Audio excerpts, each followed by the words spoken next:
স্বাগত জানাই আমার ইউটিউব চ্যানেল কবিতা আমার স্বপ্নতে।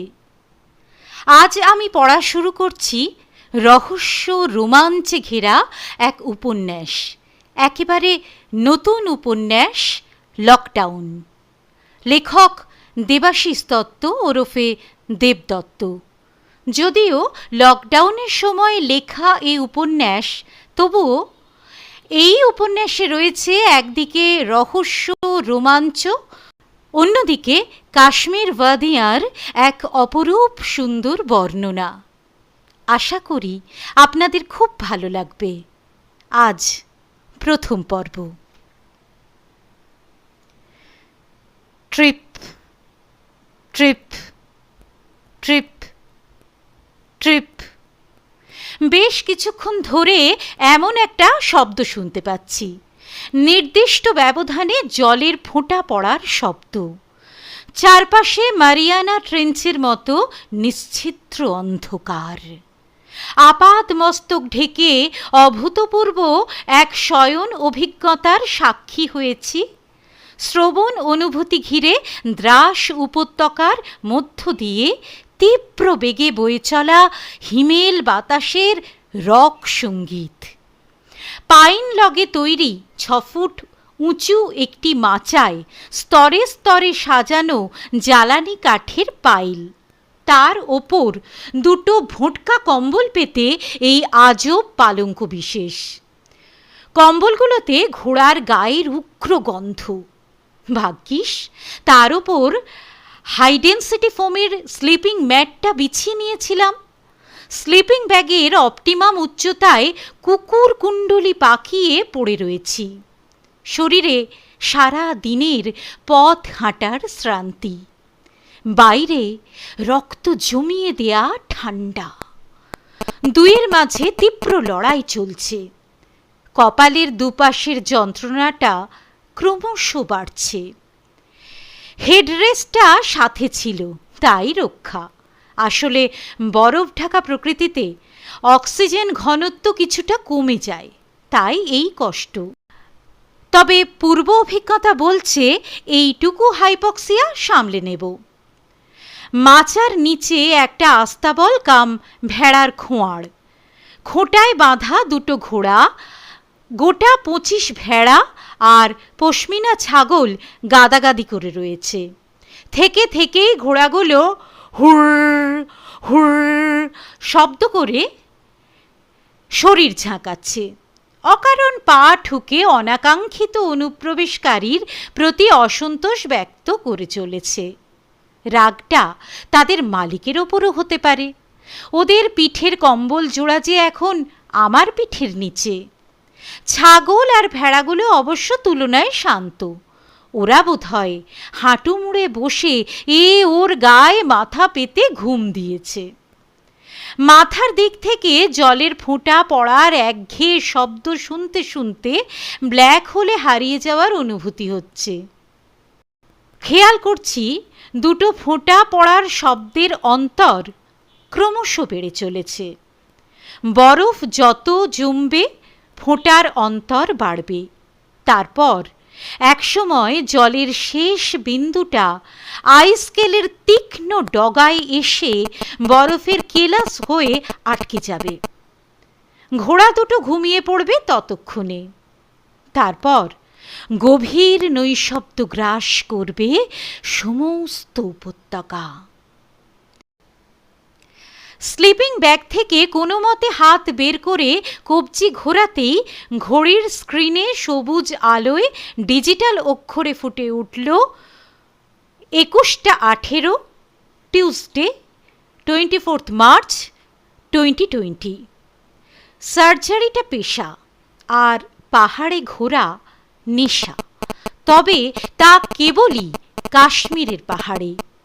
40 বছরের জীবনে কমপক্ষে 30 বার এই ভ্যালিতে এসেছি। কোন অমোঘ আকর্ষণে যে বারবার এখানে ফিরে ফিরে আসি জানি না।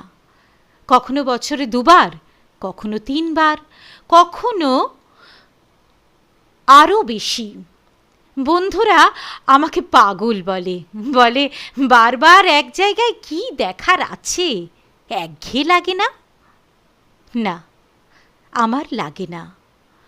তুষার হিজাব সরে গিয়ে পাহাড় চূড়ার পাথুরে নগ্নতার মাঝে ওকে খুঁজি। সাদা বরফে ঢাকা আঁকা বাঁকা পথ ছেড়ে টিউলিপ বাগানের বর্ণিল সমান্তরাল রেখার ওপারে আজও সুপ্তিকে খুঁজে পাই। গুলমার্গে ওকে প্রথম দেখেছিলাম 12 বছর আগে। ও বেড়াতে এসেছিল বাবা মায়ের সাথে, আমি একা। প্রথম দর্শনেই প্রেম। প্রেম থেকে বিয়ের মাঝে অবকাশটা কমই ছিল, অক্টোবর থেকে জানুয়ারি। কে জানে, হয়তো হাতে বেশি সময় ছিল না বলেই। এপ্রিলে হানিমুনে এসে সুপ্তির চোখ দিয়ে কাশ্মীরকে ভিন্নতরভাবে চিনেছিলাম। টিউলিপ বাগানের রঙিন সমান্তরাল ধরে দিগন্তে হারিয়ে যাওয়া, পেহেলগাঁওয়ের উপত্যকায় সবুজের ঢেউ, লিভার নদীর ওপারে চিনার পাতায় হোলির আবির খেলা, ডাল লেকের কালচে জলে পান পাতার মতো বৈঠায় আলতো আলোড়ন তুলে শিকারার নীরবে এগিয়ে যাওয়া। সেই দিকে চেয়ে সুপ্তির চোখ স্বপ্নীল হয়ে যেত। ওর চোখে যখন খসরুবাগের গোলাপ, আমার ক্যামেরায় তখন ওর চোখ। ও জীবনে এলো, আর 2 বছর ঘুরতে না ঘুরতেই চলে গেল। গ্লিওব্লাস্টোমা, ভয়ঙ্করতম ব্রেইন টিউমার। প্রথমে বোঝা যায়নি, সাধারণত তাই হয়। যখন বোঝা গিয়েছিল আর কিচ্ছু করার ছিল না। ও আর একবার কাশ্মীর দেখতে চেয়েছিল, সেই শেষবারের মতো। প্রকৃতির কোল ছেড়ে শ্রীনগরের SMCH-এর 4 তলায় 43 নম্বর কেবিনেই কেটে গিয়েছিল শেষ কটা দিন। কাঁচের জানলা দিয়ে দূরে পশ্চিমের আকাশে হেলান দিয়ে দাঁড়িয়ে থাকা তুষার মৌলি পীর পিঞ্জাল শিরার দিকে অপলক চেয়ে থাকত সুপ্তি, যতক্ষণ না ওর চোখের পাতা দুটো সিডেটিভের আবেশে ভারী হয়ে আসে। ওর হরিণের মতো চোখের সীমারেখা দুটো তখন পঙ্খহীন বিবর্ণ, ভ্রূহীন মসৃণ কপাল, রেশম কালো চুলের একটিও আর অবশিষ্ট নেই। চকচকে নিরম মাথায় সার্জিক্যাল ক্যাপের শিথিল আস্তরণ। শেষ থেকে ও আর কথা বলতো না। শীর্ণ অ্যানিমিক হাতে আমার হাতটা ধরে দূরে মেঘ আর পাহাড় চূড়ার ছোঁয়াছুঁয়ি খেলা দেখত। ডক্টর বারিকে পেয়েছিলাম, আব্দুল বারি, ঠিক যেন এক ফরিস্তা। উনি ওনার সব কিছু উজাড় করে দিয়েছিলেন, কিন্তু না, শেষ অবধি সুপ্তিকে আর ফিরিয়ে আনা যায়নি। ওর প্রিয় কাশ্মীরেই ওকে রেখে গিয়েছিলাম। তাও তো প্রায় 10 বছর হয়ে গেছে। তারপর থেকে এক অমোঘ আকর্ষণে ক্যামেরাকে সঙ্গী করে বারবার এখানে ছুটে আসি। এখানকার ফুলে, আকাশের নীলে, শীতল বাতাসের ঘ্রাণে, মেঘ ছোঁয়া পাহাড়ের চূড়ায় চূড়ায় ওকে উপলব্ধি করি। জম্মু মার্কেটের দোকানদার থেকে শ্রীনগরের লাল চকের অটোওয়ালা, পেহেলগাঁওয়ের ঘোড়াওয়ালা থেকে গুলমার্গের বরফ ঢাকা পথে স্লেজ ঠেলা ছেলের দল, শিকারার মাঝি থেকে হাউসবোট ওনার্স অ্যাসোসিয়েশনের সেক্রেটারি আকরম বেগ তাদের এই দিওয়ানা ডাক্তার সাহেবকে এক ডাকে চেনে। কলকাতায় শাল নিয়ে আসা সুলেমান শেখ, আসগর আলী, গুলফাম বেগ, মনসুর বাট তো ব্যবসার মরশুমে কলকাতায় এলে এক রাত আমার গরিবখানায় কাটাবেই। বেশি কাজের চাপ থাকলে চেম্বারে এসে একবার অন্তত দেখা করে যায়।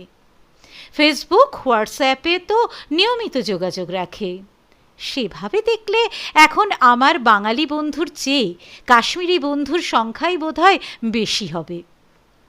10 বছর আগে ওরা হয়তো মেহমান ভাবত, কিন্তু এখন আপনা আদমি ভাবে। মন খুলে দিল্লির সম্রাট আর তাঁর উর্দিধারী পেয়াদাদের ওপর অকাতরে ক্ষোভ উগরে দেয়। ঘনিষ্ঠতা এতটাই বেড়েছে যে ইদানিং উপত্যকায় এসে হোটেলে থাকার আর সুযোগই পাচ্ছি না। একবেলা আধবেলা করে এর বাড়ি ওর বাড়ি দাওয়াতে হাজিরা দিতে দিতেই ফেরার সময় এসে যায়। রাত্রিবাসেও সমস্যা নেই। কিছু না বলতেই এদিক ওদিক কত যে দরজা খুলে যায়। গত 3 বছর ধরে একটু ভিন্ন ধারায় ঘুরছি, লক্ষ্যহীন হয়ে, প্রকৃতির মাঝে মিশে যাওয়ার বোহেমিয়ান প্রচেষ্টা। গতকাল মানে জনতা কারফিউয়ের পরের দিন সকালে শ্রীনগর থেকে বাসে চেপেছিলাম। NH1 ধরে চলেছি, তবে কোথায় তা জানি না। টিকিট কাটার সময় দ্রাস নামটা মুখে এসে গিয়েছিল। 110 কিলোমিটার পথ, বড়জোর 4 ঘন্টার ব্যাপার। এই পথে সবে কদিন হলো বরফ কেটেছে। সহযাত্রী উসমান বললে, দিন 7 আগে আর্মি ট্রাকগুলো টায়ারে শিকল জড়িয়ে ছাড়া চলতে পারছিল না। দ্রাস পৃথিবীর দ্বিতীয় শীতলতম স্থান। 2012 শীতে পারদ -45 ডিগ্রি সেন্টিগ্রেডে নেমেছিল। শীত নিয়ে আমার অবশ্য হিহি হুহু নেই। শীতের কাশ্মীরে আসার নেশায় অনেক বছর ধরেই উপযুক্ত উইন্টার গার্মেন্টস নিয়ে ওয়ার্ড্রপ সমৃদ্ধ করে চলেছি। আজকাল যেখানে সেখানে নেমে পড়ি। সেসব জায়গায় শীতের চেয়ে অন্য সমস্যাই বেশি। বিদ্যুৎ যোগাযোগ থাকবে কি থাকবে না ভেবে ইদানিং একটা সোলার ব্যাটারি চার্জার সাথে রেখেছি। একটা 24,000 mAh এর পাওয়ার ব্যাংক, ক্যামেরার ব্যাকআপ হিসেবে 2টো এক্সট্রা লিথিয়াম আয়ন সেল তো রাখতেই হয়। কোলে রাখা ক্যামেরার কিট ব্যাগটা তাই বেশ ভারী। পিঠের রুকসাকে কিলোখানিক চকলেট, কিশমিশ, কাজু, আমন্ড রেখেছি। প্রকৃতি দেখে তো পেট ভরবে না। পাহাড়ে চড়তে হলে পেশিকে নিয়মিত জ্বালানি যোগান দিতে হবে যে। সিন্ধু কখনো বাঁয়ে কখনো ডাইনে। মাঝে স্টিয়ারিংয়ের কয়েক পাকে ডানে বা বাঁয়ে শার্প টার্ন নিয়ে একটা করে সরু লোহার ব্রিজ ঘড়ঘড়িয়ে পেরিয়ে যাওয়া। রাস্তার দুপাশে ক্রাশ গার্ড আর ধাতব রেলিংয়ে 2 থেকে 3 ফিট করে বরফ জমে আছে। নদীর বুকে এঁকে বেঁকে ছোটা বরফ গলা জলধারায় রোদের ঝিকিমিকি। শেষ 1 সপ্তাহ রাতে স্নোফল হয়নি, বরফ তাই একটু ধূসর। পাইন সিডারের ডালে ডালে কোথাও পাথরের গায়ে খাপ খোলা ছোড়ার মতো অগুন্তি আইসকেল।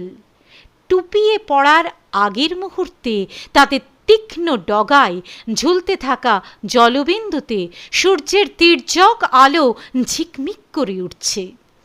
দূর থেকে মনে হচ্ছে কেউ যেন পাইন ডালে ডালে তাদের ছুঁচের মতো সরু সরু অগুন্তি পাতার ডগায় লক্ষ লক্ষ হীরের কুঁচি আটকে দিয়েছে।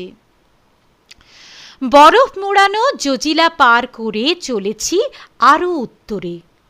কোথাও রাস্তার দুপাশে 1.5-2 মানুষ উঁচু দুধ সাদা বরফের দেওয়াল। বেশ কিছুটা এগোনোর পর এসেছে সাদা তুলোর মতো তুষার আলোয়ানে আবৃত সমতল ভূমি। সিন্ধু তখন ডাইনে। কাছে দূরে সব পাহাড়ের মাথা থেকে পা অবধি সাদা জমাট বরফের কম্বল। সানগ্লাস পরেও চোখ ধাঁধিয়ে যাচ্ছে। রাস্তার পাশের ঝুরঝুরে বরফের ওপর দিয়ে অনেকগুলো খচ্চরের কনভয় পিছন দিকে চলে গেল। ওদের পিঠের দুপাশে মস্ত মস্ত বোঝা। পথের বাঁ পাশে নীল রঙের ধাতব বোর্ডে লেখা জানান দিল দ্রাস পৌঁছে গেছি। সাথে সগর্ব ঘোষণা, এটা পৃথিবীর দ্বিতীয় শীতলতম অঞ্চল। উচ্চতা 10,990 ফিট। বদ্রীনাথের মতোই প্রায়, তবে এখানে ভয়াবহ ঠান্ডা। দুপাশে 20-25 হাজার ফিট উচ্চতার রেঞ্জগুলো পাঁচিলের মতো ঘিরে থাকায় এই সরু উপত্যকার উপর দিয়ে ঝড়ের গতিতে হিমেল বাতাস বয়ে যায়। এটাই এই উপত্যকাকে মৃত্যু শীতল করে তুলেছে। আমি আর গোটা কয়েক স্থানীয় স্ত্রী পুরুষ ছাড়া নামল না কেউ। রাস্তার ধারে একটা গেস্ট হাউস। এমন বাতাসের সাথে অ্যাক্লেমাটাইজ করতে একটা রাত এখানে কাটাতেই হবে। সেই মতো এখানেই থেকে গেলাম।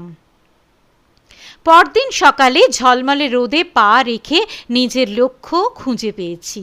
অনেকটা দূরে পাহাড়ের গায়ে ধোঁয়ার কুণ্ডুলি। ওটা লক্ষ্য করে হাঁটতে শুরু করলাম। ISOটা 100-এ ফিক্স করেছি, সাথে পল ফিল্টার। ক্যামেরার কাজ ক্যামেরা করে চলেছে, চোখ আর পায়ের কাজ করছে তাদের কাজ। মনও নিষ্ক্রিয় বসে নেই। হার্ড ডিস্কের মতো নীরবে যাবতীয় তথ্য পরম স্নেহে আপন অন্তরে ধারণ করে নিচ্ছে।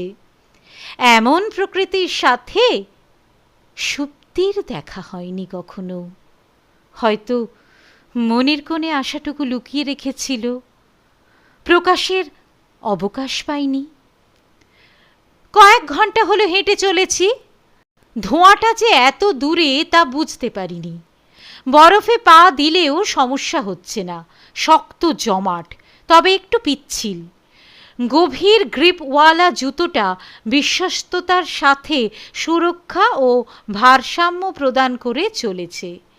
অ্যালপাইন্স থেকে কেনা ধাতব ফলা লাগানো ট্রেকিং স্টিকটা চমৎকার কাজ দিচ্ছে। পিঠে রসদ ভরা ব্যাকপ্যাক আর বুকে ফটোগ্রাফির সরঞ্জাম পরিপুষ্ট কিট, দুয়ে মিলে চমৎকার ব্যালেন্স পাচ্ছি।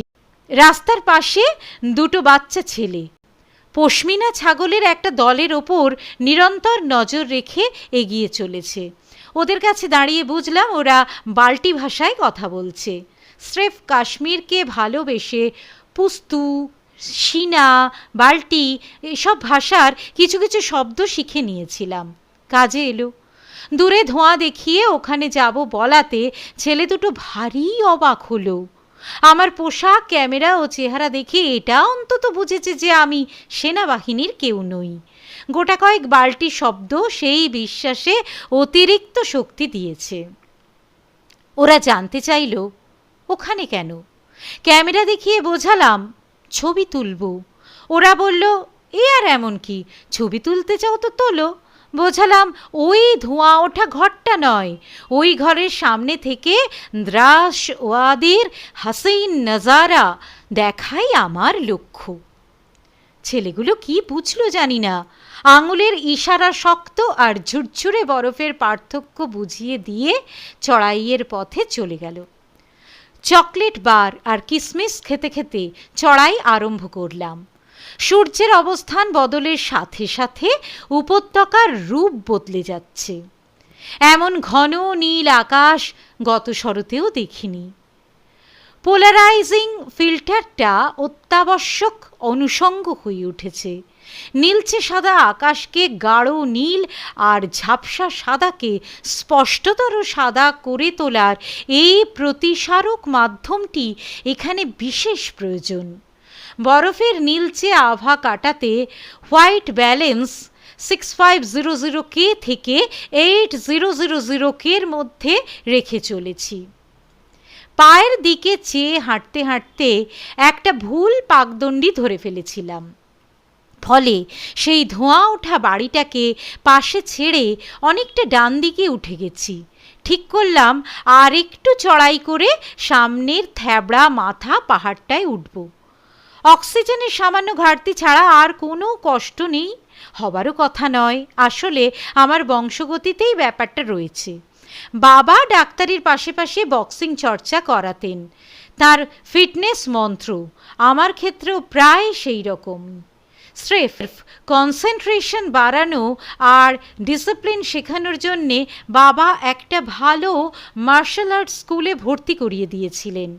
তখন সবে ক্লাস 5। ভালো লেগে গিয়েছিল। মেডিকেল পড়ার সময়ও সেটা চালিয়ে গিয়েছি। খেলা হলেও বিষয়টা বেশ সিরিয়াসলি নিয়েছিলাম। ফিটনেস আর কনসেন্ট্রেশন ধরে রাখতে এখনও সপ্তাহে 2 দিন করে সন্ধেবেলা বালিগঞ্জ ক্যারাটে ইনস্টিটিউটে গিয়ে প্র্যাকটিস করি। আজ সেটা বেশ কাজ দিচ্ছে।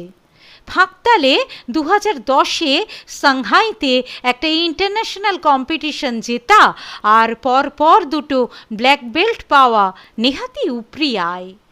বন্ধুরা আমাকে ডক্টর ফাইটার বলে ডাকে। ওরা তো বোঝে না এখন এটাই আমার একাকিত্ব ভুলে থাকার সাধনা। পাহাড়ের চ্যাটালো মাথায় এসে দাঁড়িয়েছি। পাশে অতল খাদ আর দূরে অনেক নিচে উপত্যকার মধ্যে দিয়ে বয়ে চলা একটা জলধারা। সবুজে ছোপানো সাদা পটভূমিতে রূপলি আলোর ফিতে। ওটা সরু নদী। ক্যামেরা সক্রিয় হলো। ছোট অ্যাপারচারে দুর্দান্ত ডিওএফ পাচ্ছি। মোবাইলে কয়েকটা ছবি নিয়ে তড়িঘড়ি সেন্ড করতে গিয়ে দেখি টাওয়ার বার খালি, কোনো পেজ খুলছে না। গত রাতে দ্রাসের গেস্ট হাউসে বসেই পাচ্ছিলাম না। এখানে যে পাবো না তা বোঝা উচিত ছিল। হঠাৎ ষষ্ঠ ইন্দ্রিয় সক্রিয় হলো। পেছনে কারুর উপস্থিতি অনুভব করলাম। চীনা আর উর্দু মেশানো ভাষা। জানেন না সারা দেশে লকডাউন হয়ে গেছে, এখানে ঘুরছেন কেন? ফিরে দেখলাম 6 ফিট ওজনও এক তরুণ। বয়স 18 কি 19 হবে। নির্মেদ রিজু পাওয়ার প্যাকড দেহ কাঠামো। পাতলা দাড়ির পাশে রোদে পোড়া কালচে লাল তীক্ষ্ণ নাক। নাসিকাগ্রের পাতলা ত্বক শুকিয়ে ফেটে রয়েছে। ফাটা ফাটা ঠোঁটে সূক্ষ্ম রক্তরেখা। ছেলেটা একবার ঠোঁট চাটল। উচ্চতায় আমার চেয়ে 1 ইঞ্চি বেশি। আমাকে সামান্য চোখ তুলে তাকাতে হলো। ওর তীক্ষ্ণ দৃষ্টি যেন আমাকে ফোঁড়ো ফোঁড় করে দিচ্ছে। ধূসর রঙের মোটা জব্বার নিচে নোংরা গোড়ালি ফাটা জিন্স, সাথে পুরনো স্নিকার। অত ঢাকা ঢুকি আড়াল থেকেও ওর পেশি গঠনের শরীরী আঁচ পাচ্ছি। এবার তাহলে টোটাল লকডাউন হয়েছে, তাই না? ভালো, এটার দরকার ছিল। আপনি দেখছি কিছুই খবর রাখেন না। আসলে জনতা কারফিউয়ের দিন শ্রীনগরে ছিলাম, কাল দুপুরে এখানে এসেছি। টোটাল লকডাউন ঘোষণাটা জানা ছিল না। মোবাইল নেটওয়ার্ক কাজ করছিল না, তাই। সাফাই নয়, বাস্তবটাই বললাম। এখানে এলেই সব পিছুটান থেকে নিজেকে বিচ্ছিন্ন করে নিতে চেষ্টা করি। No Facebook, no Twitter, no WhatsApp, not even TV. শুধু পেশেন্টদের কথা ভেবে সেলফোনটা ক্যারি করতে হয়। কালে বদ্রে খুব ভালো ছবি পেলে 1-8 জনকে হোয়াটসঅ্যাপে সেন্ড করি। এখনও সিজন শুরু হয়নি। এমন অবস্থায় এখানে কেন? রীতিমতো জেরা শুরু করেছে ছেলেটা। বললাম, দেখো ভাই, এই কাশ্মীর ওয়াদি আমার দ্বিতীয় ঘর। এখানে আসার জন্য কোনো মরশুম বাছাই করা আমার স্বভাবে নেই। আমাকে দেখে বুঝতেই পারছো যে আমি আর 5 টুরিস্টের মতো নই। পুরো কথাটাই চীনা ডায়ালেক্টে বললাম। এই ভাষায় আমি বেশ সড়গড়। বাহ, তাহলে তো আপনাকে আমাদের মেহমান নওয়াজি কবুল করতে হয়।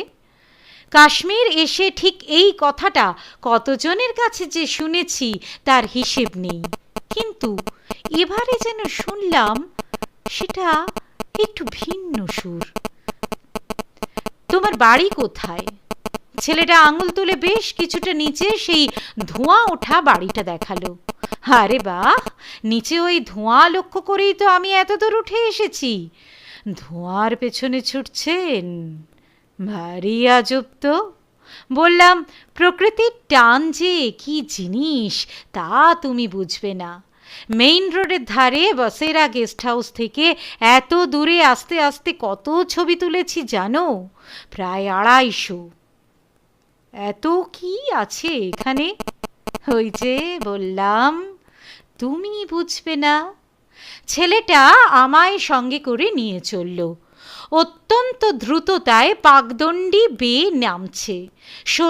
শরীরটা সামান্য পিছনে হেলিয়ে সেন্টার অফ গ্র্যাভিটিটা অ্যাডজাস্ট করছে।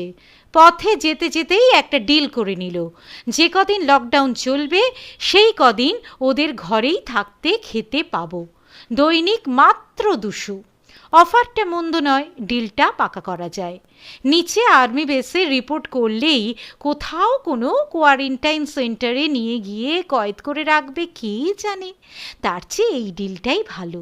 প্রকৃতির কোলে কদিন নিশ্চিন্তে কাটানোর জন্যে এই যৎ সামান্য খরচা করাই যায়। ওর পিঠে হাত রেখে বললাম, শর্ত মঞ্জুর। পাহাড়ের গায়ে হেলান দেয়া ছোট্ট একটা দোচালা কাঠের বাড়ি, নিচে 2 কোঠার, বড়টিতে বাঁশ আর পিছনের ছোট কোঠায় খানা পাকানোর জায়গা আর গুদাম।